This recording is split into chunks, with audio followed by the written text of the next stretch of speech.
Yo soy Luis Miguel Pérez Duarte y me da mucho gusto darles la bienvenida a esta, la entrevista sin censura.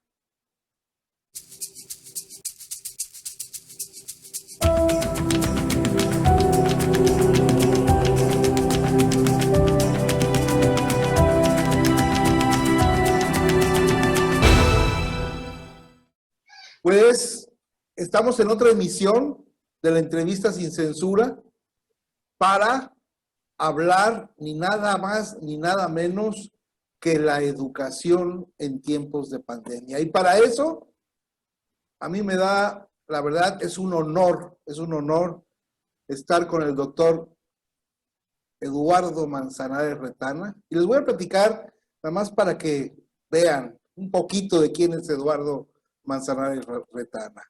Él es licenciado en Ciencias de la Información y Comunicación. Además, tiene una maestría en comunicación. También es maestro en educación por la Universidad TecMilenio. Además, es doctor de en Ciencias Jurídicas, Administrativas y la Educación por lo que es la Universidad de las Naciones. Ha sido director en el área de bachillerato. Es catedrático en el área de posgrados en la Universidad de las Naciones. Hoy conduce la tercera emisión del noticiero XEU Radio y autor del libro La información y conocimiento hacia un nuevo paradigma educativo. ¿Qué más? ¿Qué más? ¿Quién más calificado para poder platicarnos de la educación? ¿Cómo estás, Eduardo? ¿Qué tal, Luis Miguel? Muchas gracias por esta oportunidad que me das de poder comunicarme con todos los videntes, con todos los participantes de Sin Censura. Esta excelente oportunidad y este excelente escaparate que tenemos para poder expresar nuestras opiniones en temas de interés general que tienes a bien presentar, Luis Miguel. Yo muy honrado en poder estar aquí con ustedes. Y hace unos segundos dijiste, ¿qué más? Pues no, nada más, simplemente Eduardo. Simplemente Eduardo, gracias por leer parte de mi desarrollo profesional, de mi currículum. Pero mira, yo siempre he dicho que así como nací encuerado, nací sin títulos. Entonces, pues soy simplemente Eduardo Manzanares Retana, un aprendiz permanente.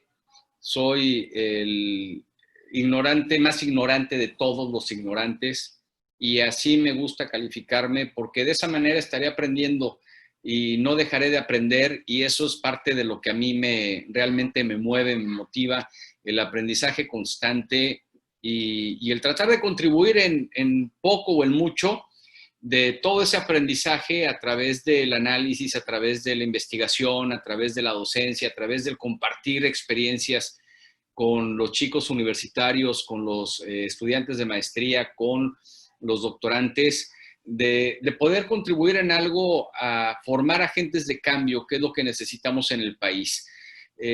Yo por eso siempre lo he dicho, yo no enseño en las aulas, yo busco formar agentes de cambio.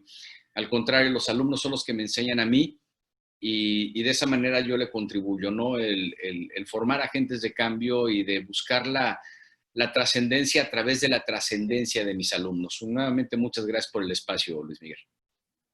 Oye, Lalo, hablaste de algo que me llama mucho la atención, porque me diste el pie para hacerte una de las preguntas que ya tenía yo preparada para ti. Tú hablas, en tu libro, por supuesto, de que hay que romper esos paradigmas que existen en la educación.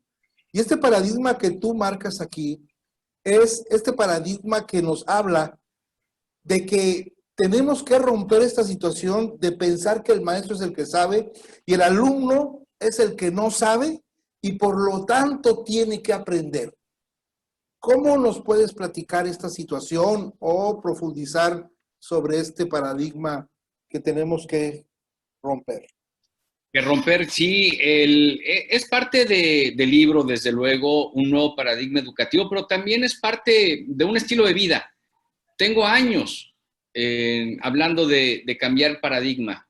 Entendamos lo que es un paradigma. Un paradigma es un esqueleto, un paradigma es un modelo a seguir, algo que por lo general los seres humanos le damos continuidad. Y parto de la base en que si queremos obtener cosas diferentes, pues hay que empezar a hacer cosas diferentes.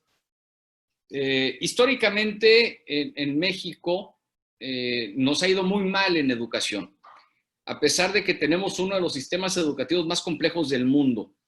Pero nos ha ido muy mal históricamente en educación, en México a nivel general, a nivel particular en Veracruz también, y no lo dice Eduardo Manzanares, lo dicen las pruebas que se realizan en México y las pruebas que se realizan a nivel internacional, como es la prueba PISA.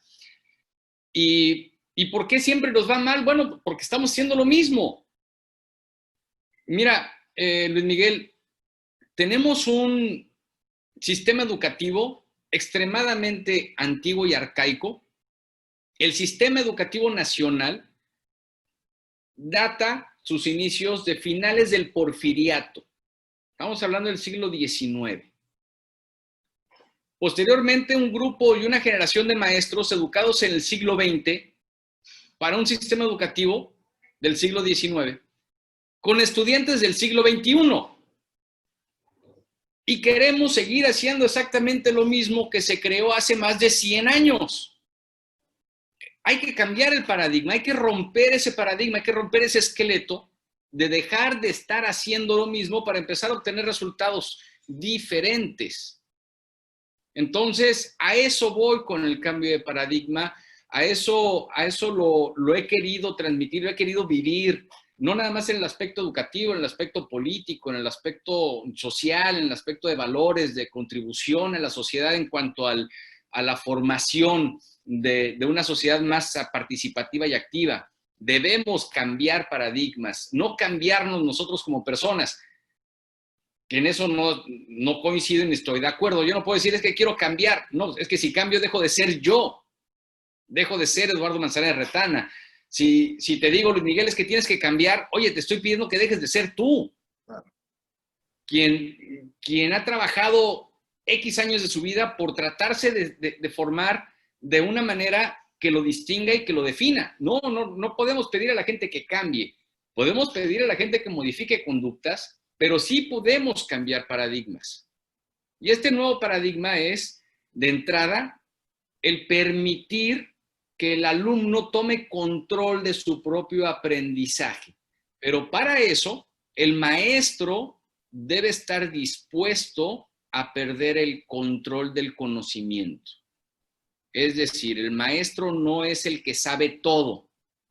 El maestro tiene experiencia, el maestro tiene conocimiento, tiene información, tiene madurez, una madurez mayor, no en todos los casos, pero en la gran mayoría de los casos, por la edad y por la experiencia, tiene una madurez distinta a los alumnos a los que imparte clase.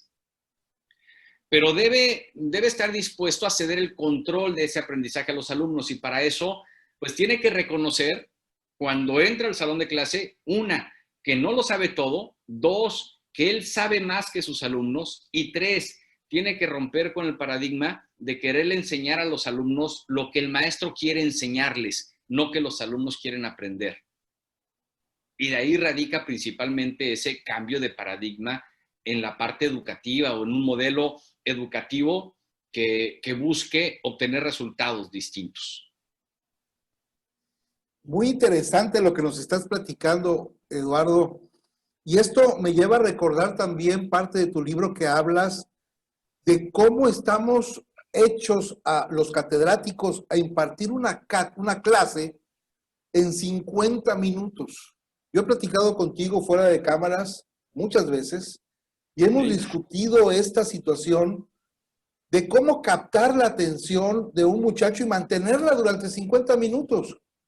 Cuando se sabe que la atención de un alumno no la puedes captar y perder en 10 minutos. ¿Cómo se puede amalgamar esta situación entre soltar el querer, el maestro querer soltar o sentirse el dueño y poseedor del conocimiento, impulsar a un alumno en una clase de 10 minutos para que él sea el arquitecto de su propio conocimiento? Bien, es muy interesante la pregunta y en gran parte ahí está la propuesta de la segunda parte de mi libro, que tiene que ver ya con la parte educativa del docente. Mira, Luigi, el cerebro humano no ha cambiado en los últimos 300 años. Es un hecho, también lo menciono en el libro. Tú puedes poner a un niño del Cromañón en una escuela de primaria y el maestro no se va a dar cuenta que es un niño de Cromañón.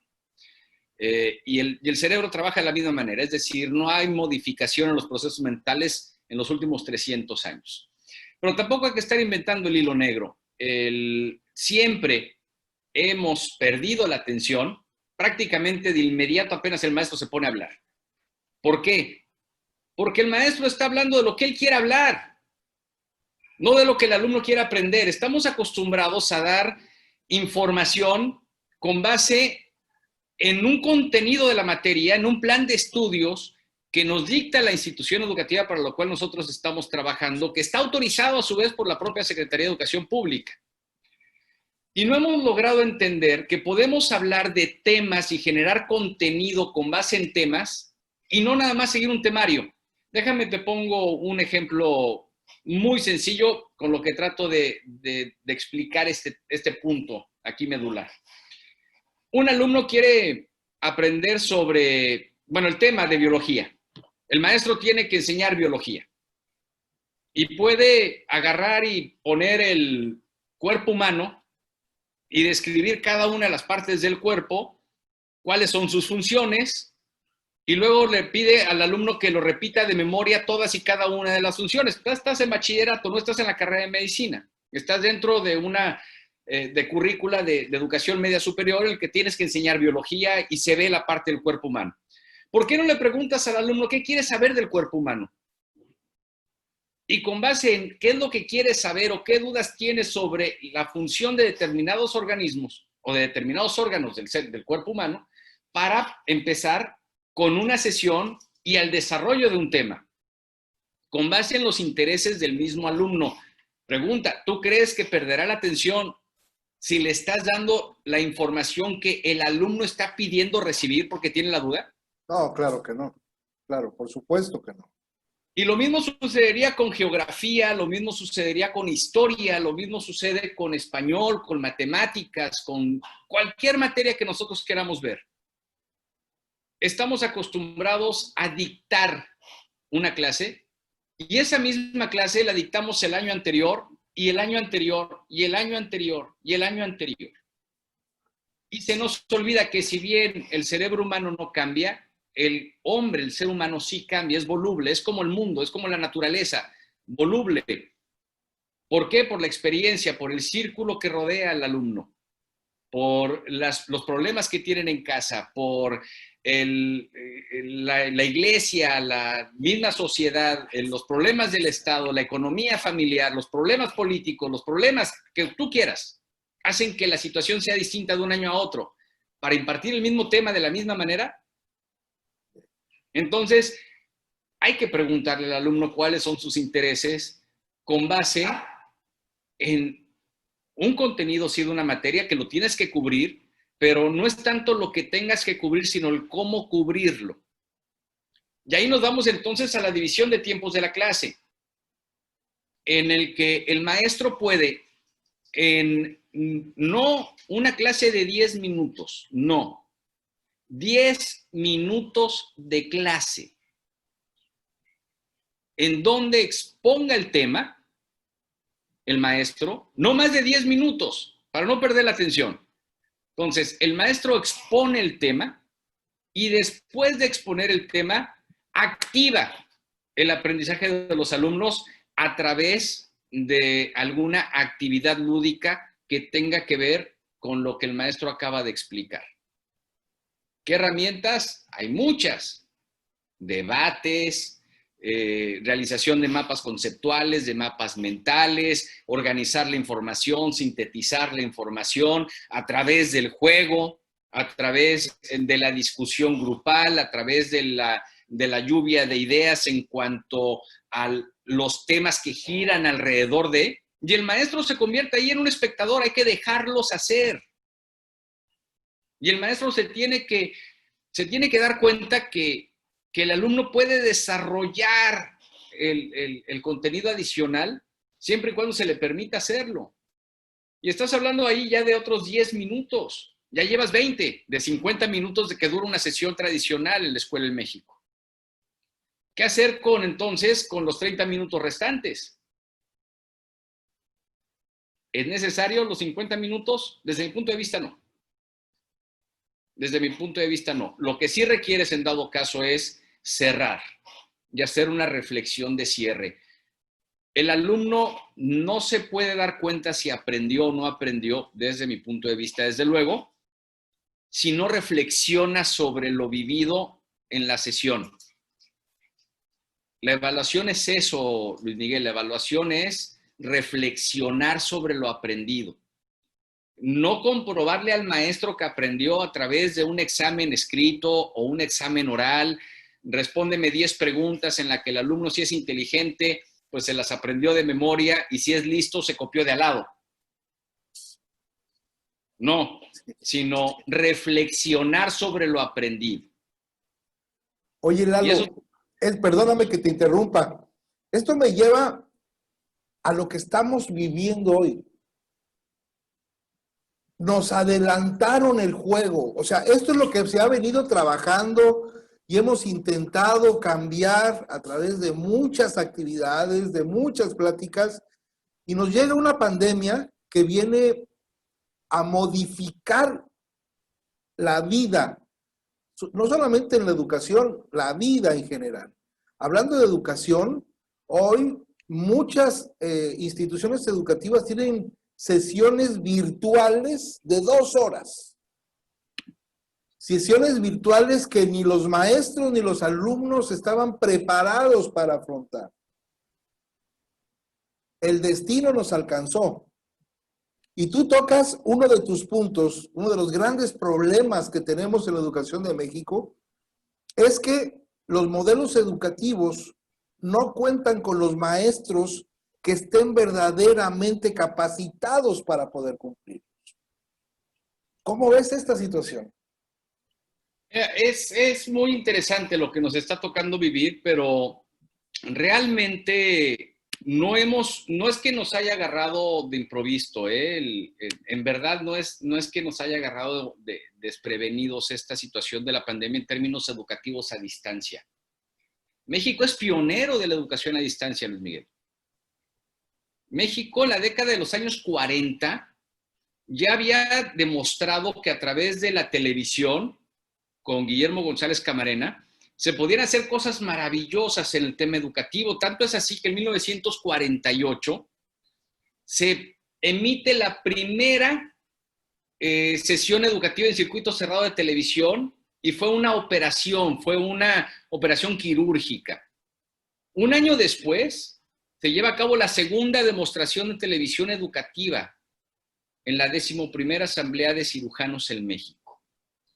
La década de los 50 para la UNAM, en la Facultad de Medicina, fue también, de mucho auge en cuestión del uso de la televisión, el uso del equipo de televisión.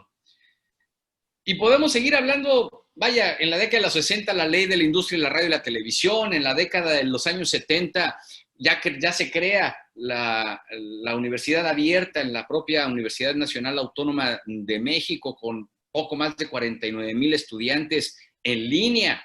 ¿Qué me dices de 1972, cuando se plantea el sistema de telesecundarias en México, y el inicio en 1977 de la telesecundaria en nuestro país? Y estaba prácticamente los planes de estudio generados por las universidades en México. Y ya en 1990 llega la serie de satélites educativos en México con EduSat, donde ya se transmite vía satélite para poder llegar a todo el país. Entonces, ¿realmente nos agarra desprevenidos o realmente no nos quisimos preparar para eso? Esa es la situación, ¿no? Hemos querido preparar para eso. Oye, estamos hablando de 1940. Estamos hablando de hace 80 años. cuando se inician las pruebas en radio y televisión con Guillermo González Camarena. Entonces, no nos hemos querido preparar como sistema educativo. El sistema educativo, insisto, está viejo, está obsoleto, lo creó Porfirio Díaz. Cuando la gente andaba a caballo y en ferrocarril y te tardabas 8 días en llegar de Veracruz a la Antigua. Eduardo, esto también nos trae o nos avienta a pensar en lo que es la brecha digital que existe en nuestro país. Esa brecha digital que está tan amplia, es muy amplia. Hoy estamos a punto de comenzar un nuevo ciclo educativo en base a un sistema de televisión. Esto nos lleva a meditar sobre la brecha tecnológica, la brecha digital que hay en nuestro país. Estamos a punto de iniciar un nuevo ciclo que por la pandemia que estamos viviendo es una nueva manera, entre comillas, ya nos dijiste que no es nuevo, pero para los jóvenes de hoy, para los maestros de hoy, para los padres de hoy, se está convirtiendo en algo diferente, ¿sí? Yo he tenido alumnos que cuando entramos a clase y me dice, profe, voy a tenerme que salir media hora antes porque mi mamá me mandó a las tortillas. Este choque que está sucediendo ahorita por la educación digital, por la brecha también que hay muchos lugares donde no alcanza los recursos. ¿Hacia dónde vamos, Eduardo? ¿Qué está pasando en nuestro país? Mira, esto tiene que ver mucho también con los cambios generacionales y con la generación de padres que les toca orientar a los hijos de hoy. Y planteémonos esto. ¿Cuántas veces en el aula, el alumno, en el aula, física, el alumno dice, profe, ¿me da chance de responder el teléfono porque mi mamá me está llamando? Sí. O dame chance de responder el WhatsApp, es mi mamá. O sea, los padres no han querido afrontar la responsabilidad que conlleva que sus hijos estén en un salón de clase y que el salón de clase es sagrado por si quieren algo. Y esto los padres están acostumbrados, entonces hablamos de un paradigma. Están acostumbrados a que sus hijos ya traen un teléfono celular. Déjame te doy un dato, abro un paréntesis, pero déjame te doy un dato. El crecimiento de smartphones en el primer trimestre del año 2020 fue del 5.5%. De smartphones. Sí. 5.5 en el primer trimestre del año 2020, que son los datos más recientes que yo puedo obtener en cuestión de telecomunicaciones. Entonces, pero la generación de padres de hoy está acostumbrado porque les dio su primer teléfono celular a sus hijos cuando tenían 6 o 7 años. Y a los 6 o 7 años los niños ya manejaban el texto o ya se escribían por mensaje de texto con los papás, ellos estando en su recámara y los niños estando en la suya.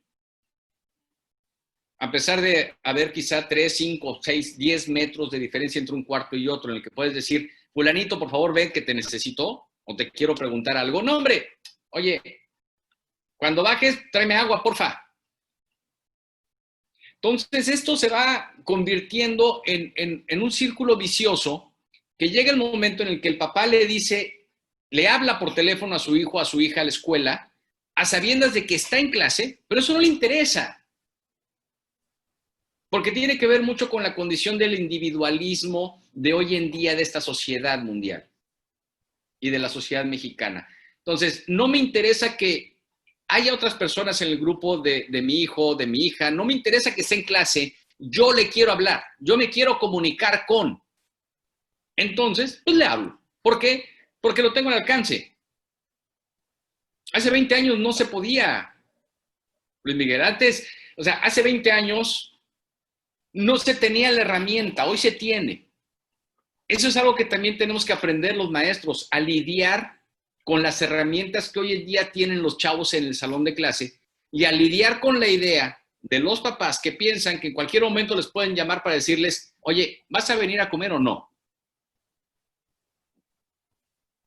Nos agarran a nosotros, educados en el siglo XX, no en el siglo XXI, y dice, ¿cómo es posible que tu papá o tu mamá te esté hablando ahorita? Entonces, es una parte de lo interesante incluso de la educación, de poder trabajar. Yo lo he dicho, te lo he dicho en ocasiones anteriores también fuera del aire, que la educación se trabaja con la mano derecha y con la mano izquierda.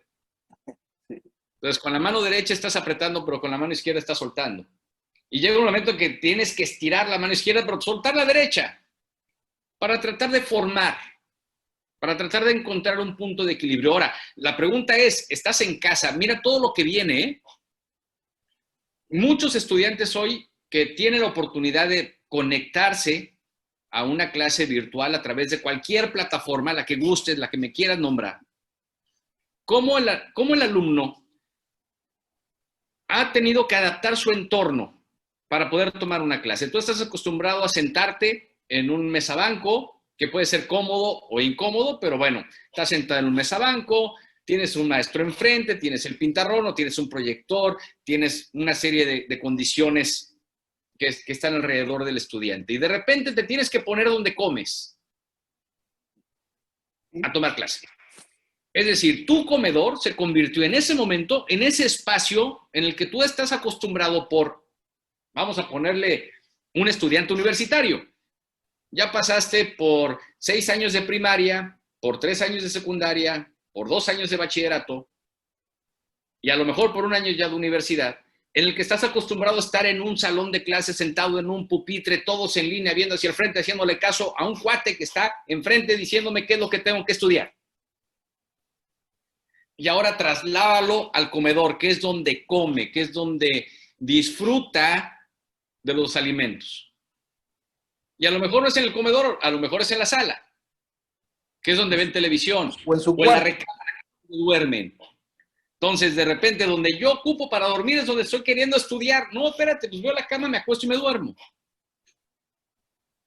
Entonces, y eso es normal lo que tú dices. Oye, profe, apagué la cámara, ¿por qué? Porque mi mamá me mandó por las tortillas. Oye, pues dile a tu mamá que estás en clase. Sí, pero ya lo sabe, pero me mandó por las tortillas. Bueno, también nos pasa a nosotros. Pues sí. Es muy común, la verdad, es muy común. Yo aquí en casa de repente, oye, ¿ya terminaste? Porque quiero que me hagas un favor de ir. Le digo, no, terminado. ¿Sí? O sea, obviamente rompe, pero no rompe un paradigma, rompe un esquema en el que estamos acostumbrados a vivir y a circular. Pero es un esquema cuadradito, como la pantalla en la que nosotros nos estamos viendo hoy en día. Y se nos olvida realmente en dónde estamos, porque es que no estamos donde estamos acostumbrados a estar. No estamos entre esas 4 paredes con pupitres, con un maestro, con estudiantes, con los distractores, con lo que quieras. Estamos en nuestra casa y con eso tenemos que lidiar. Ahora estoy en proceso de investigación para las universidades privadas en Veracruz, de conocer el impacto que ha tenido, no nada más a nivel económico para las instituciones educativas privadas de educación superior en Veracruz, sino también qué tanto impactó en la educación de los estudiantes la pandemia. Pronto les daré resultados sobre eso. Ojalá, va a estar muy interesante. Para terminar, Lalo, hemos hablado de paradigmas, hemos hablado de cómo los maestros deberíamos aprender a enseñar o formar parte del proceso de aprendizaje.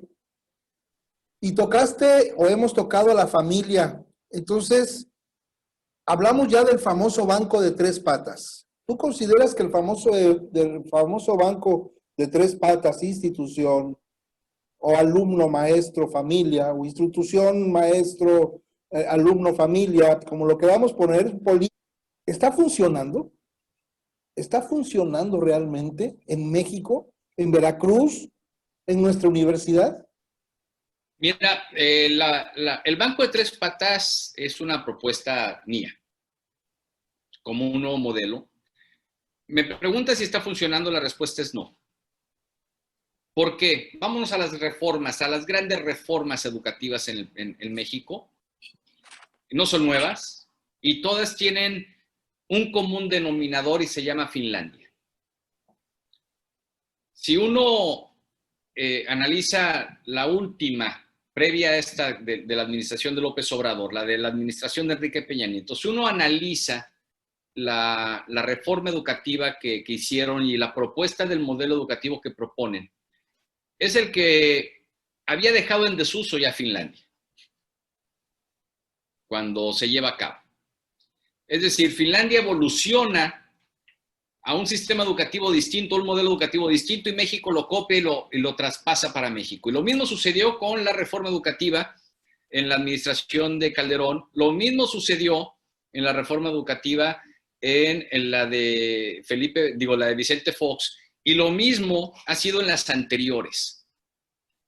Yo te puedo, desde que tengo uso de razón en tema educativo, te estoy hablando más o menos de los 80, en el que se hablaba de reformar la educación en México.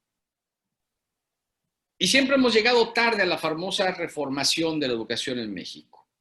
Tiene sus aspectos políticos, desde luego que cada uno cree tener la varita mágica para poder agarrar y decir esto es lo mejor que tenemos.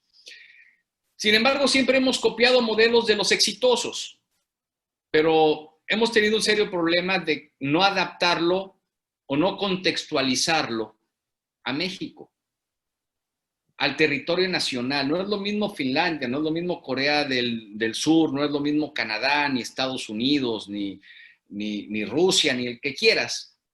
A México, las condiciones étnicas, sociales, geográficas, son distintas en nuestro país. Y a su vez son distintas en cada una de las entidades federativas. Entonces, fíjate qué falla, Luis Miguel. Y caemos otra vez en la parte del sistema educativo, que nunca se ha reformado, con tanta reforma, nunca se ha reformado el sistema educativo, nada más se le van adaptando sus sistemas y demás. Lo que se imparte en Sonora es lo mismo que se imparte en Quintana Roo. Vamos al estado de Veracruz, lo que se imparte en una telesecundaria urbana es lo mismo que se imparte en una telesecundaria rural. La diferencia es que la urbana tiene corriente eléctrica, tiene conexión a internet, y la rural ni siquiera tiene luz o ni siquiera tiene edificio, pues. Sí. Pero se quiere darle exactamente lo mismo, entonces no se puede. Se tiene que contextualizar los diversos modelos que existen a un país en particular y no nada más al tiempo al que obedece. Un modelo educativo obedece al momento histórico en el que se encuentran. ¿Por qué el modelo instruccional? Estamos hablando de después de la gran revolución industrial, en donde se requerían personas que supieran obedecer órdenes.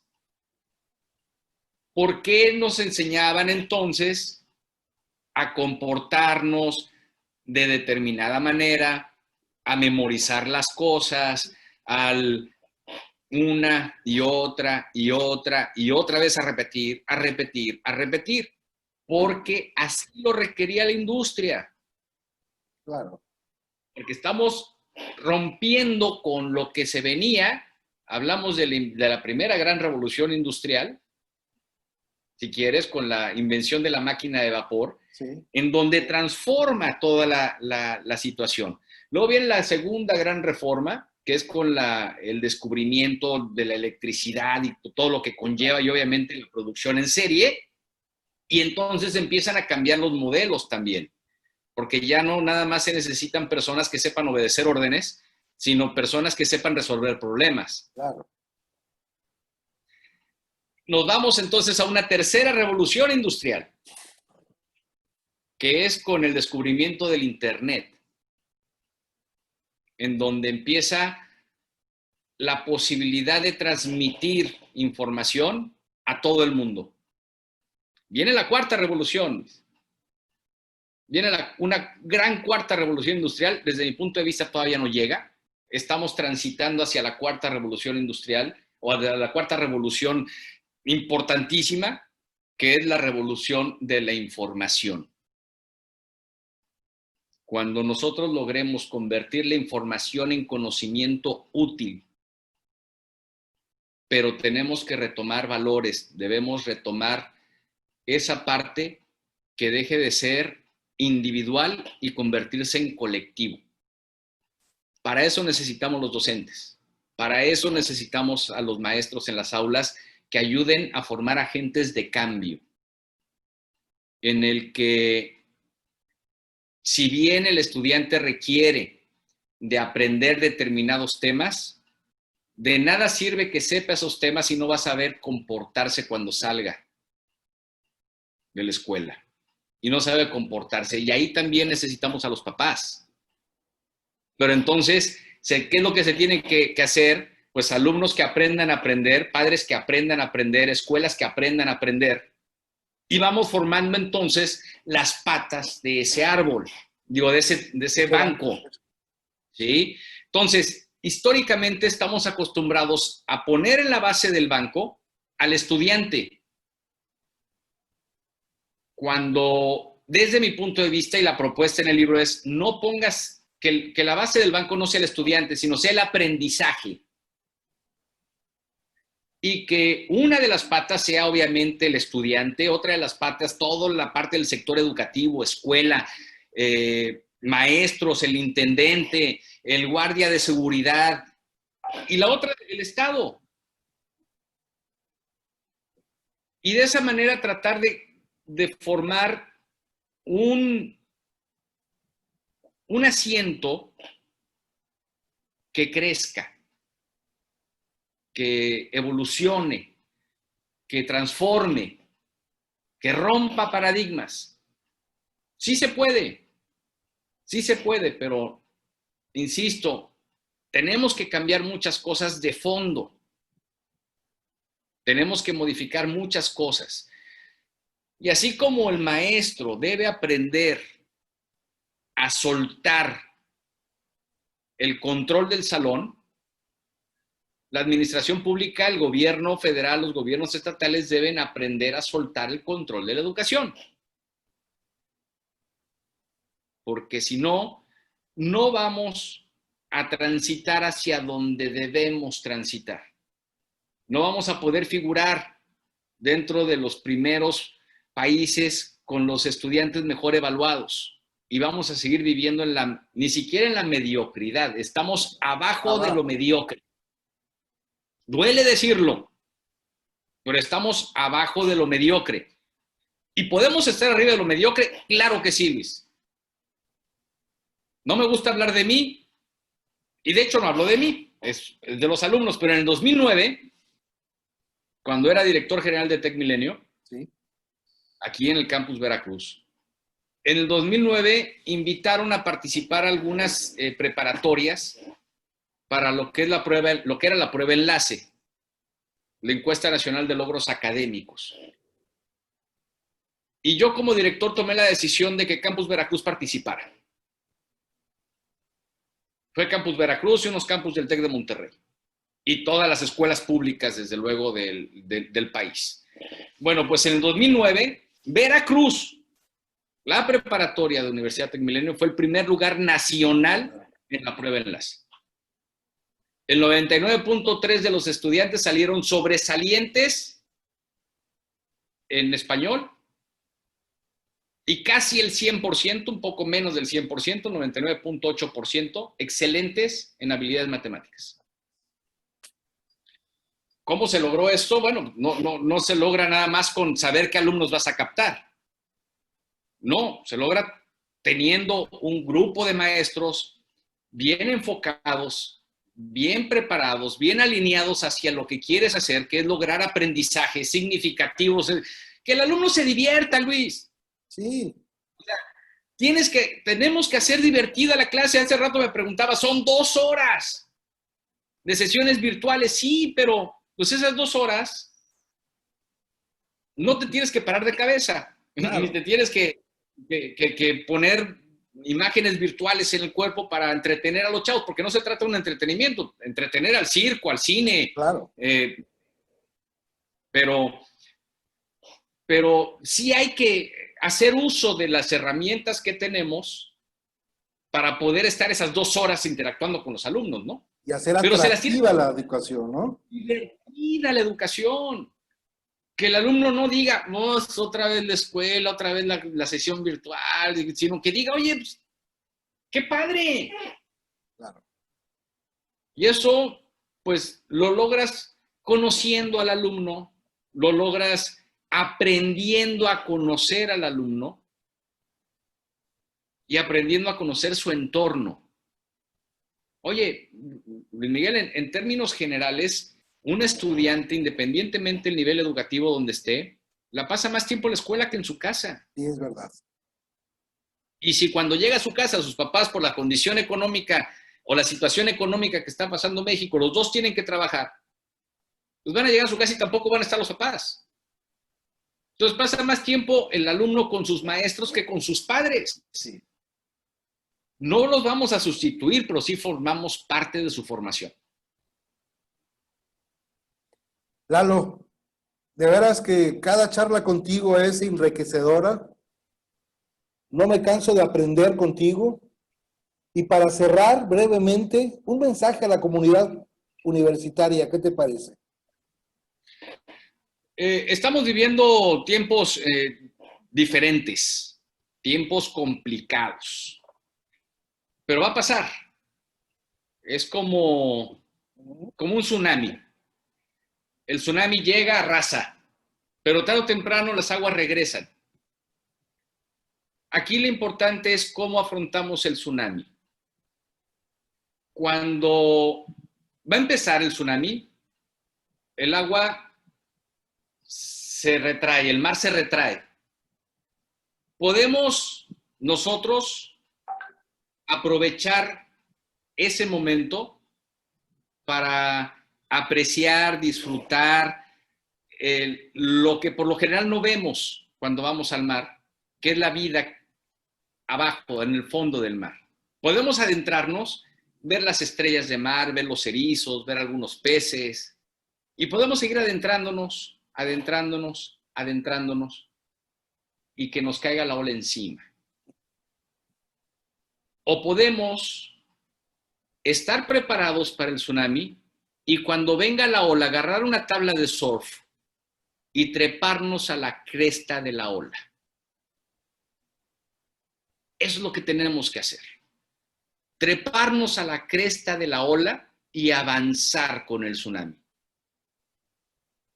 Y tratar de ayudar a la mayor cantidad de gente para que se suba con nosotros a esa tabla de surf y poder avanzar con la ola. Tarde o temprano el agua va a regresar, pero nosotros ya vamos a estar en otro nivel, nosotros ya vamos a estar en otro lado. No vamos a estar ocultos bajo el agua. Oye, pero aprendimos a observar lo que hay abajo del mar. Sí, pero ¿de qué sirve si no lo vas a contar para vivir? Y ojalá, Luis Miguel, con esta analogía que hago de surfear la ola, cumple el propósito de la pregunta que me haces. Sí, cómo no. En el que tenemos que estar dispuestos a aprender, dispuestos a cambiar el paradigma, dispuestos a modificar las situaciones que no nos gustan de lo que estamos viviendo, pero sobre todo dispuestos a ser mejores personas. Y eso lo podemos hacer entre todos. Así es. Muy bien, esto es la entrevista sin censura y él es Eduardo Manzanares Retana. Muchas gracias. Hasta luego. Gracias a ustedes. Cambien el paradigma. Buenas. Esta es una emisión de Crítica Social. La opinión de los participantes refleja el punto de vista de su autor, más no el de la Universidad de las Naciones.